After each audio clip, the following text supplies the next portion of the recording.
porque vamos a conversar hoy sobre uno de los temas más interesantes y que está ahorita sobre el tapete, porque hay muchas cosas que han pasado por allí por la web, ¿no? Tanto por WhatsApp como por Facebook, por Instagram, por todos estos sistemas de comunicación altamente productivos y altamente efectivos, ¿no?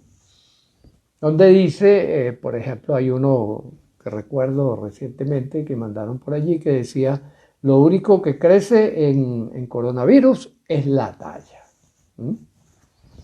Bueno, eso forma parte de lo que hemos venido comentando a lo largo de estas conversaciones, de que estamos llenos de mitos, estamos llenos de malas interpretaciones, de interpretaciones superficiales, de que lo único que traen como consecuencia es que nuestras posibilidades de vivir mejor cada día se ven obstaculizadas por este tipo de creencias, por este tipo de limitaciones.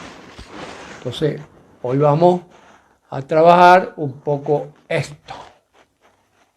¿Cómo es que nosotros pasamos de un sobrepeso a tener un peso compatible con una vida saludable, con una vida estéticamente digna? Y en esto también hay los mitos internos. Hay un montón de mitos internos alrededor de, primero, que la gente tiene que aumentar su peso después de la adolescencia. Primer mito. Segundo mito, que el que uno esté gordo no tiene nada que ver con el resto de las cosas de la vida y particularmente no tiene nada que ver con el proceso salud-enfermedad. Que no tiene nada que ver con el proceso sufrimiento-gozo. Es decir, que no tiene nada que ver con mis posibilidades de ser feliz o no. De conocer la auténtica felicidad o perderme la auténtica felicidad. Pues miren, la ciencia ha venido demostrando cómo todo esto está interconectado profundamente. Y vamos a verlo con algunos detalles. Por ejemplo,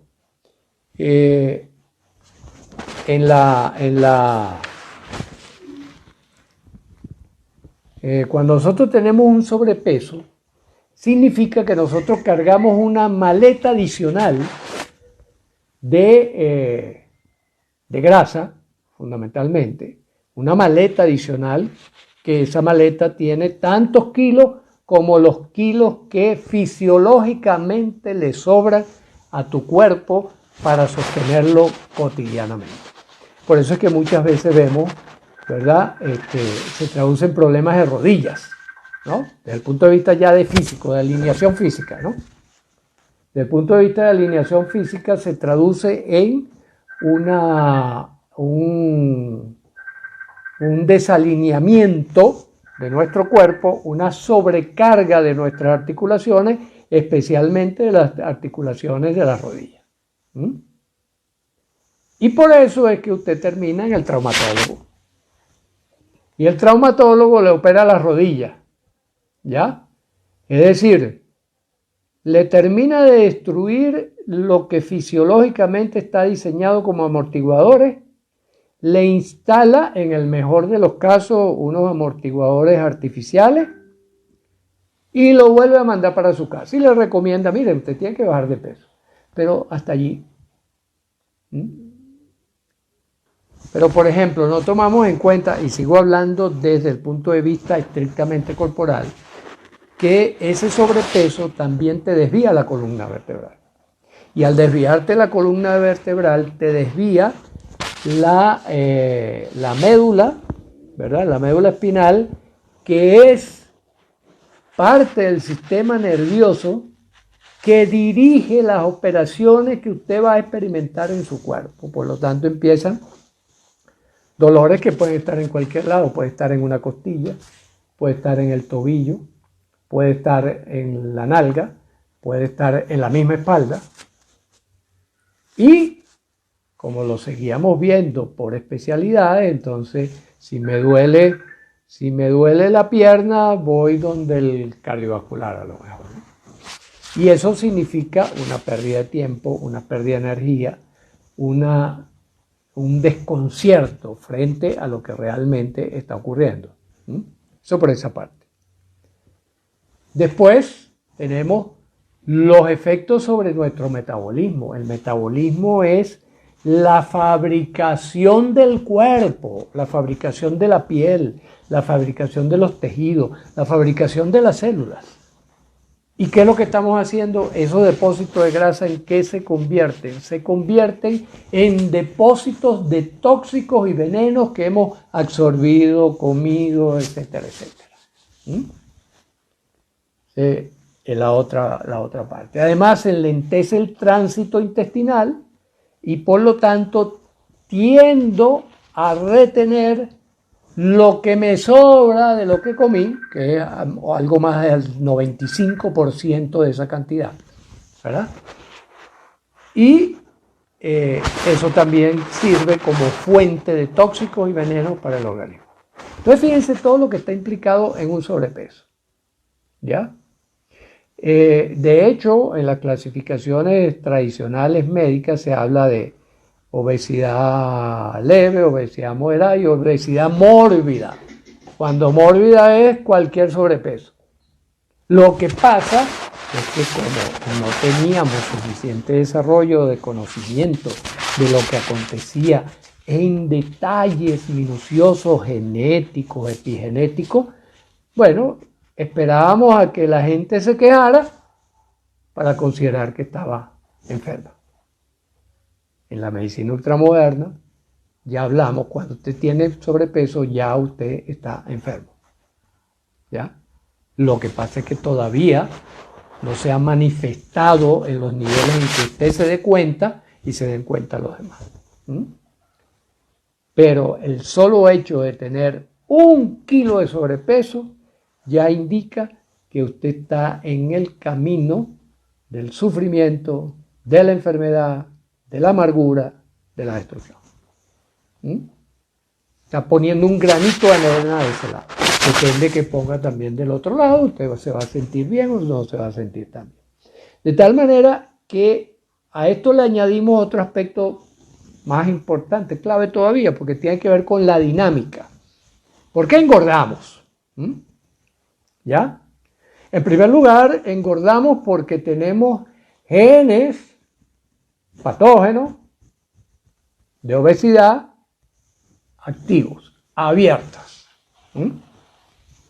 Recuerden que los genes se abren y se cierran, ¿verdad? Entonces, ¿cómo lo abrimos y cómo los mantenemos abiertos esos genes? A través de el estilo de vida que llevamos. Estilo de vida caracterizado por una mala alimentación, ¿verdad? Yo escucho mucho que las personas me dicen, no, yo me alimento bien. Y cuando exploramos cómo se alimenta, descubrimos que se alimenta muy mal. ¿Ya?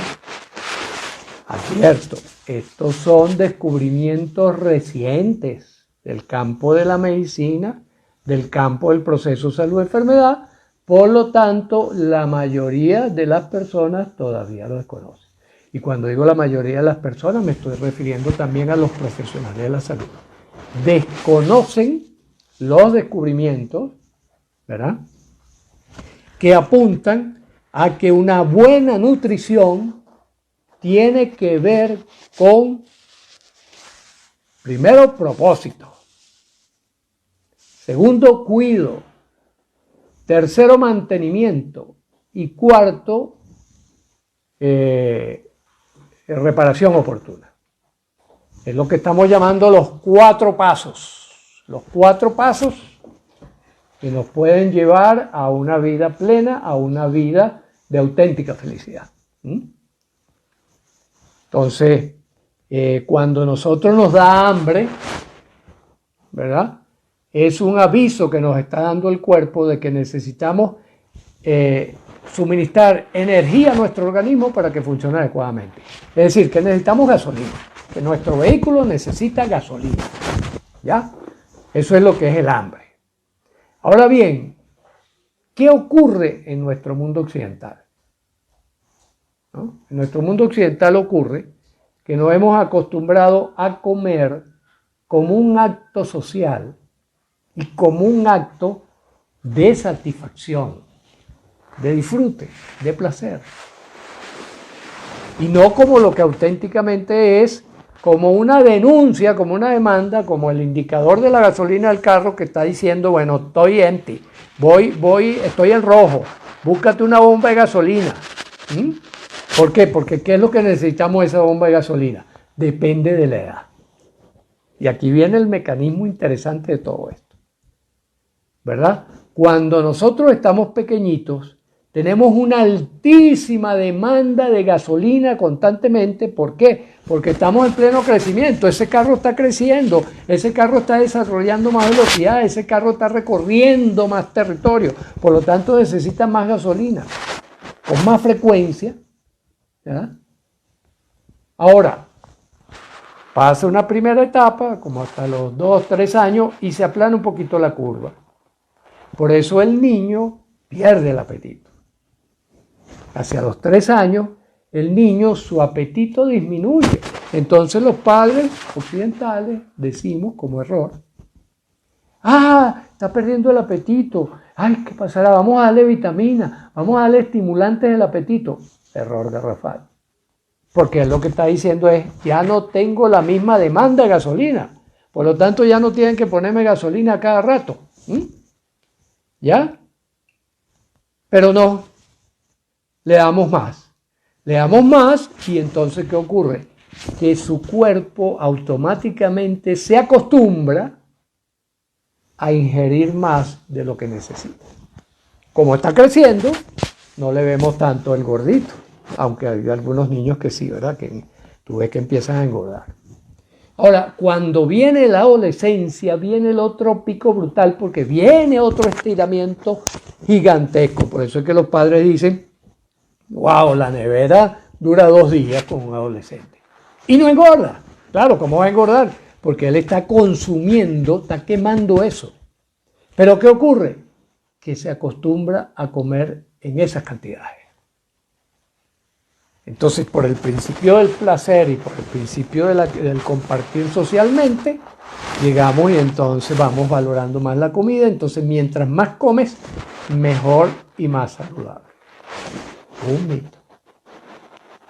¿Cómo nos damos cuenta? Porque entonces cuando llegamos ya a una adultez donde la curva de crecimiento disminuye, la demanda también debe disminuir, pero nosotros no, nosotros seguimos aumentando. ¿Por qué? Porque nos proporciona placer comer. Se perdió en el camino la función originaria, que era capturar del medio ambiente aquellos elementos bioquímicos indispensables para la construcción de tejido y construcción de pensamientos también. ¿Ok? Ojo. Y por lo tanto, pues, ¿qué hacemos? Comer más y comer más cosas que tienen gusto agradable, y que socialmente son admitidos. Nos vamos para los carbohidratos. Y esa persona que tiene un gen, ¿verdad? Que tiene un gen de obesidad, tiene una atracción especial por los carbohidratos. Y ahí está, ahí se formó el círculo vicioso. ¿Por qué?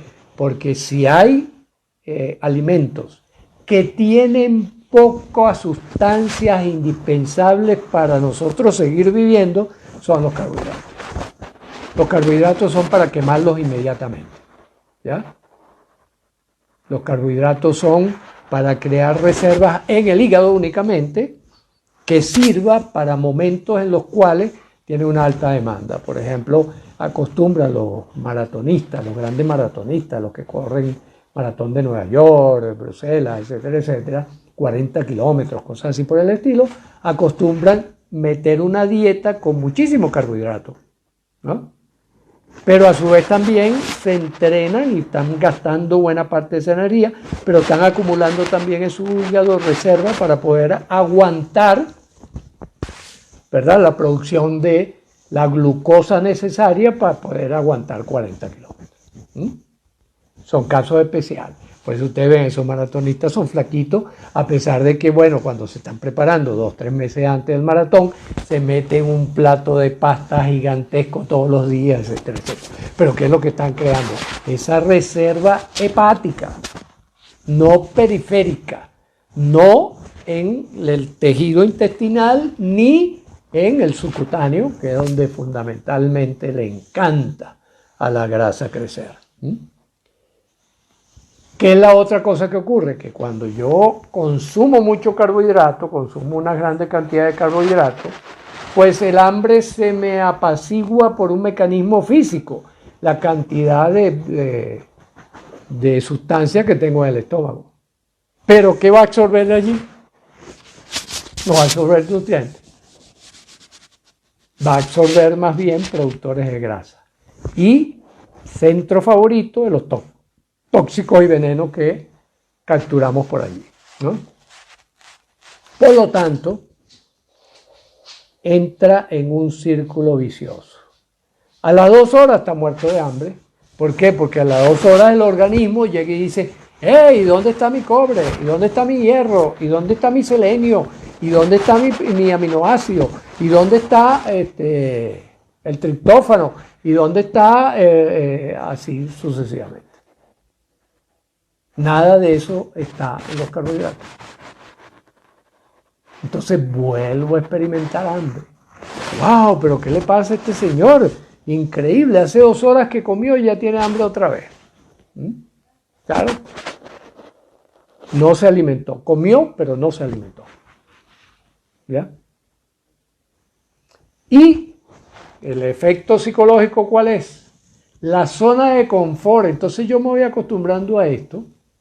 Y como esa acumulación de tóxicos, esa acumulación de veneno, ese mantener esos genes abiertos, también se acompañan de ansiedad, disparan la ansiedad, entonces yo empiezo a incorporar la ansiedad como un elemento que confundo con el hambre. Y ya no puedo distinguir entre hambre y ansiedad. Entonces tengo el círculo perfecto. Si no como, entro en ansiedad, tengo que comerme una barra de chocolate para poderme tranquilizar, o tengo que comerme un dulce porque si no, no puedo con la ansiedad. Y empezamos a abordar 2 problemas que deben ser abordados independientemente, aunque conectadamente, con un solo proceso: comer. Porque comer, en el momento, media hora, 1 hora, me tranquiliza. Te tranquiliza. Pero después, ¡pam!, viene el pico. Y por eso entonces vemos estos grandes personajes que cuando llegan a lo que en medicina tradicional o en medicina convencional se llama obesidad mórbida, pueden llegar a montarse en 200 kilos o hasta más, ¿no? ¿Ya? Entonces, ¿conviene o no conviene tener un peso fisiológico? ¿Cuál es el peso fisiológico? Bueno, unos 10 kilos, más o menos aproximadamente, por debajo de la estatura. Por debajo de la estatura. Ahí estás. Y en lugar de grasita y pellejo colgando, musculatura. Tono muscular sólido, fuerte. Y por eso es que en un programa integrado realmente de pérdida de peso, vamos a contemplar la realización de ejercicios físicos también. Ejercicio físico, ejercicios psíquicos, ejercicios espirituales y ejercicios materiales o físicos. ¿Ya? Tenemos que completar. Hay ejercicios sociales, ¿verdad? Las 4 dimensiones que hemos descrito ya y sistematizado en Neurocódex, a las 4 hay que atenderlas. A las 4. ¿Cómo lo hacemos? En primer lugar, con una declaración de firme determinación. Hay que hacer una declaración. Si usted quiere, hasta la puede hacer por escrito. Yo tomo la firme determinación de ir a un peso saludable. Y seguimos los 4 pasos. Los 4 pasos para la auténtica felicidad. Primer paso, propósito, propuesta, promoción, procuro. ¿Para dónde voy? ¿Qué es lo que quiero? Inequívocamente. ¿Cómo determino mi peso saludable? Bueno, ya le he dado una primera pista, ¿no? La primera pista es que es más o menos entre 8 y 10 kilos por debajo de la estatura adulto. Ojo, estamos hablando de adulto. Por debajo de la estatura que se tiene. Fíjense, yo en esta cuarentena, y por eso es interesante, me dicen que no voltee el celular, es interesante este proceso, ¿verdad? Este proceso de ir tras lo que uno quiere. Entonces, por ejemplo, ¿cómo establezco ese propósito? Paso 1 de los 4 pasos. En primer lugar, me veo con mi peso saludable en mi imaginación. ¿Se acuerdan los ejercicios de imaginación? Me veo con mi peso saludable. Allí me proyecto. Ok, ahí estoy yo. ¿Cuál es mi peso saludable? Tengo alguna foto de cuando tenía 16, 18 años, en donde si estaba bien, ¿no? Si estaba bien a esa edad, estaba bien, estaba sólido, con tono muscular, estaba activo, estaba lleno de energía, de vitalidad y estaba delgado. Ok, esa es la meta. En segundo lugar, segundo paso, cuido. Ok, ¿cómo voy a cuidar esa imagen futura que yo tengo, por ejemplo, dependiendo de cuánto? Nunca es recomendable perder más de 8 o 10 kilos por mes. No es recomendable. ¿Por qué? Porque usted le va a dar un sacudón a un sistema muy complejo que tiene elementos cardiovasculares, elementos de tubo digestivo, elementos de intoxicación, y etcétera, etcétera, que hay que ir con cuidado y prudencia. Por eso, una de las cosas que uno ve es que quien adelgaza muy rápidamente, por ejemplo, no, yo perdí 20 kilos en el mes. Ok, prepárate para enfermarte. Ya, eso es. Prepárate para enfermarte, prepárate para que te cuelguen los pellejos, prepárate para todo eso. ¿Por qué? Porque, bueno, todas las cosas en la vida tienen su tiempo. Usted no puede sacar un vino a la semana. No. Usted tiene que dejarle los años que requiera para eso. Nuestro organismo se ha estimado, ¿verdad?, médicamente, que más o menos 8 kilos al mes es lo fisiológicamente más recomendado. Entonces calcule su sobrepeso, ya sabe, por ejemplo, si usted pesa, yo llegué a pesar 90 kilos, por ejemplo, 90 kilos y mido 1,69, vamos a ponerle 1,70. Pues. O sea que yo tenía 30 kilos de más, 30 kilos de sobrepeso. 30 kilos dividido entre 8 son 8 por 4, 4 meses. Entonces, mi programa es de 4 meses. Entonces, yo me voy a proyectar mirándome en línea del tiempo y poniendo allá en 4 meses esa figura. Suponga usted que usted no tiene la figura todavía diseñada. Entonces, usted se proyecta como está y empieza a hacer un trabajo como si usted fuera un escultor, como si usted fuera Miguel Ángel, ¿no? Y pum, empieza a quitar, quito aquí, quito aquí, quito aquí, quito aquí, quito aquí, y va viendo que la imagen va apareciendo, ¿ya? Hasta que usted llegue. Así calcula también el tiempo. Eso es lo que yo voy a hacer, ¿ya? Después, tengo que asegurarme de que me estoy nutriendo adecuadamente. Una pista, ya anteriormente hemos dado 2 herramientas, ¿verdad? Una herramienta es el test del anillo, Y otra herramienta es el peso antes de comer, después de comer y después de evacuar. Recuerden ustedes que ya en la nueva fisiología, en la fisiología del siglo XXI, estamos considerando que uno debe evacuar aproximadamente entre 1 y 3 horas después de cada comida. Así que aquel cuentico de que, no, el estreñimiento, por ejemplo, el estreñimiento está íntimamente relacionado con la obesidad, con el aumento, con el sobrepeso. Mala alimentación, mal nutrido.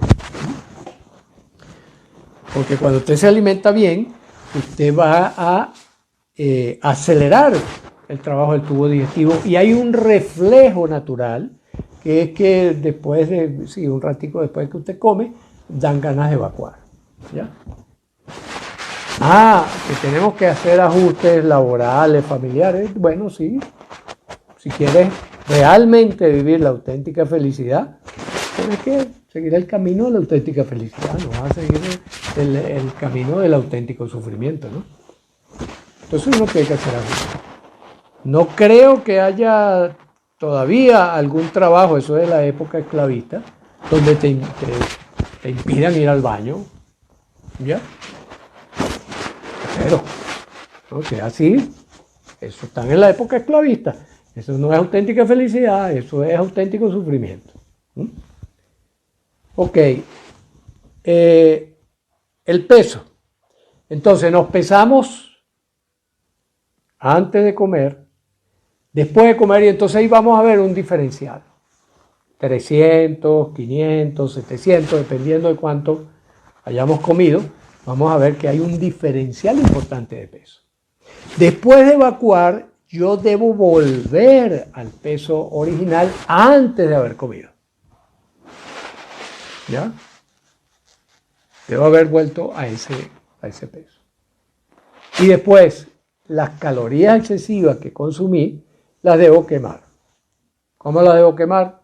Ejercicio diario, caminatas, fortalecer el tono muscular, porque si hay algo que consume energía, que quema calorías, es un tono muscular sólido. Eso quema muchas calorías. Por eso es que ustedes ven que esas personas que son delgaditas se pueden comer un camión de comida. Y ustedes dicen, bueno, pero oye, come como un bárbaro y no engorda. ¿Por qué? Porque él quema. Él lo está quemando con su tono muscular. Él lo está quemando con el tono muscular. Y la otra cosa que quema bastante energía es pensar, estudiar. Meterse en el mundo espiritual de la estética y de la ética. Y cuando hablo de estética, estoy hablando de las distintas formas de conocimiento elevado. Ciencia, filosofía, humanidades, artes, danza, o sea, gimnasia, ajedrez. Todas esas actividades consumen mucha energía. Y entonces ahí uno quema esas calorías extras que consumió durante la comida. ¿Ya? Después, el otro punto importante, una vez que tenemos estas dos señales de cómo nos estamos alimentando, es separar la ansiedad de la comida. O sea, separar la ansiedad del hambre. ¿Qué recomiendo yo? Una meditación guiada para eso. Cierren sus ojos, lo que hemos dicho en otras oportunidades. Y entonces chequear. Ok, cuando yo tengo ansiedad, ¿qué es lo que ocurre? Voy a sentir esa molestia en el estómago. Tal. Pero también siento como una inquietud mental que no la siento durante el hambre. También siento tal cosa porque eso también es personalizado. Cada quien va desarrollando también ciertas percepciones, dependiendo de su experiencia particular, y por eso puede haber diferencias, ¿no? Pero usted puede llegar a determinarlo. Ok, entonces cuando tenga ansiedad, ¿qué es lo que tengo que hacer? Ir a ver qué está pasando en mi imaginación, no tengo que buscar nada afuera. La ansiedad no tiene que ver nada con el afuera. Es decir, los detonantes actúan sobre mí porque soy yo el que ha conectado la ansiedad con ese detonante. ¿Ya? Es distinto del miedo. Es un miedo que se instaló. Es un miedo que ya no tiene un detonante justificativo. Si usted se le aparece un tigre, ¿verdad?, en la puerta de su casa, enciérrese. Asustado, asústese, ¿verdad? Si usted no le tiene miedo al coronavirus, pues empiece a tenerle miedo al coronavirus. ¿Por qué? Porque eso es lo que va a hacer que usted tome las medidas de protección. Y una vez que usted tome las medidas de protección, usted va a poder entonces simplemente cambiar la emoción. Ya cuando usted toma las medidas de protección, ya usted no tiene por qué tener más miedo, ¿no? Usted sabe que las toma. Después un segundito, ustedes saben que estoy transmitiendo desde el celular. Por razones técnicas no pudimos con la computadora y me está diciendo que la batería está disminuyendo, entonces voy a conectar la batería. Un segundito. Ok, seguimos. ¿Ya? Fíjense entonces. ¿Qué más podemos hacer? Se convierte en el factor principal a abordar lo que pasa en mi mente, porque recordemos, el cerebro es el órgano con el cual se toman todas las decisiones. Ninguna decisión queda por fuera del sistema nervioso central. Por eso es que ustedes ven solo los mecanismos superautomáticos, ¿no?, de mantenimiento de la vida. Superautomático. Latido cardíaco, funcionamiento del tubo digestivo, riñones, pulmones, y los pulmones, si el centro respiratorio es afectado, dejamos de respirar. Por eso es que sí es muy importante atender a lo que estamos haciendo con el cerebro.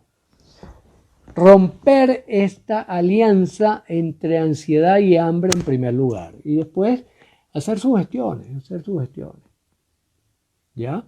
Ya en otras oportunidades he hablado de las sugestiones. Vamos a hablar de las sugestiones en otra oportunidad. Vamos a hacer énfasis también el lunes cuando abordemos el tema de los fumadores. Y mientras tanto, lo que le puedo decir es que el mejor mecanismo para la sugestión es hablar con el espejo mirándose a los ojos. Allí entramos en contacto con nuestro inconsciente. Abrir el corazón, tener paciencia porque nuestro consciente nos puede llevar a conocer otras cosas diferentes y hablar.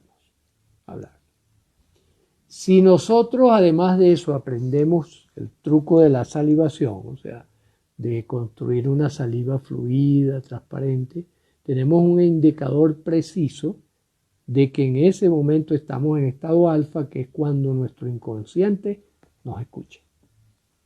En ese momento nuestro inconsciente nos escucha. Y entonces decir, por ejemplo, aumento mi metabolismo. Hay personas, por ejemplo, que imaginan que tienen como una especie de estufita en el plexo solar. Nos imaginamos una estufita y que esa estufita va calentando el cuerpo. Calor, metabolismo. Que solo experimente hambre para cuando tengo requisitos bioquímicos indispensables. Bajo el calcio, bajo el hierro, bajo el magnesio, bajo el selenio, bajaron neurotransmisores. Y que mi inconsciente me lleve a seleccionar, como hacían los primitivos, cuál es el alimento que necesito en cada momento. Hay veces que usted dice, oye, me provoca un juguito de naranja, ¿no? A lo mejor es su inconsciente que le está diciendo, me falta vitamina C. La vitamina C no se fabrica en el organismo. Tenemos que meterla de fuera. ¿Ya? Ok. Y el otro, la ansiedad. Ok. La ansiedad, acordémonos del sistema DARE, de nuestro querido Claudio Infante. Detonante. ¿Qué me detona ansiedad? Por ejemplo, me detona ansiedad la hora. Si estoy acostumbrado a comer a determinada hora, al llegar a aproximarse a esa hora, empiezo a sentir ansiedad que confundo con hambre. Ok. Ahora, ¿qué hago con la emoción misma? La emoción es miedo, ya saben, detrás de la ansiedad está el miedo. Ok. ¿Cómo tranquilizo el miedo? Puedo tomar la forma que tiene y cambiarla. La cata de emociones, ¿se acuerdan de la cata de emociones? Podemos hacer una cata de emociones y recanalizar la ruta del emocional. Con todo eso que estamos haciendo, el segundo de los 4 pasos, el cuido. Y el tercero de los 4 pasos, mantenimiento. ¿Qué es mantenimiento? Tomar los recursos de afuera, ¿ya? Que necesito para que mi cuerpo se cuide y crezca. Eso es el mantenimiento. Echarle gasolina pues al vehículo. El cuidado es cuando lo pulo, le doy, le presto atención y delicadeza y elegancia a las características propias. Y el mantenimiento, la obtención de los recursos y su utilización para que siga adelante. Y el cuarto paso, reparación oportuna. Es decir, ayer, por ejemplo, en estos días, a nosotros acá a la casa nos trajeron de regalo una lasaña. Nos comimos nuestra lasaña. ¿Sí? Con vegetales, un poquito de vegetales y tal, qué sé yo. ¿Qué pasó? En la noche, tanto Laura como yo teníamos dificultades para dormir. Claro. ¿Qué hicimos al día siguiente? Vegetales crudos, orgánicos, limpios y frescos por montón. Y dentro de 2 meses volveremos a comer lasaña. Eso es lo que ha hecho posible que en esta cuarentena yo haya podido llegar al peso que tuve a los 18 años. No, en todo este proceso nunca había llegado a mi peso de 18 años. Cuando empezó la cuarentena yo tenía 67 kilos, estaba bastante tranquilo y feliz. Y decía, bueno, me gustaría bajar unos 2 o 3 kilos más. Pero bueno, entonces, ¿qué es lo que he hecho en la cuarentena? Aumentar. Porque ya no salgo, ya no voy al centro comercial donde trabajo y tal, y qué sé yo, y entonces con el amiguito vamos a tomar un cafecito y nos comemos un pancito y nos comemos un dulcito y tal.